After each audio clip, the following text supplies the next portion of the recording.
Hey, I'm Sarah, and I was just sent this really cute foil craft book. Now this has so many fun things you can do with kids. It actually comes with a little crayon set that you can just pull apart and get whatever colors you want out of there. Because on this book that has 16 different pages, you can take this and you can tear out the pages and you can share it. This side is actually a foil side, and this you can actually color on and make a nice page. Now, the other thing it does have, which I mentioned, is the foiling. Now, this is really neat. The way that this works, it makes your pages really fun to be able to work with. So then, as you're working, I'll pull another page out for my kid. Now, if you did want to just leave it in the book, you can, but easily tear them out.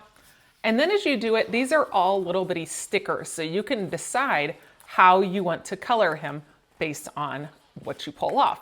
So if I want to just do this bottom part of the snowman, that's now sticky.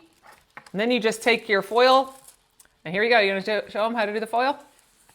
Okay. Put it on this bottom part of the snowman. Stick it on there, and then we're gonna take this and glide it over the top.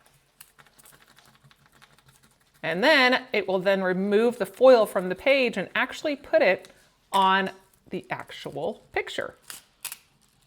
So then we take it off, then you've got this nice little picture here with the snowman on there. If it does happen to miss some spots, you can easily just go back over it with the extra foil, get that all covered up. But this is a really cute activity book that allows you to be super creative and have fun all while celebrating the season.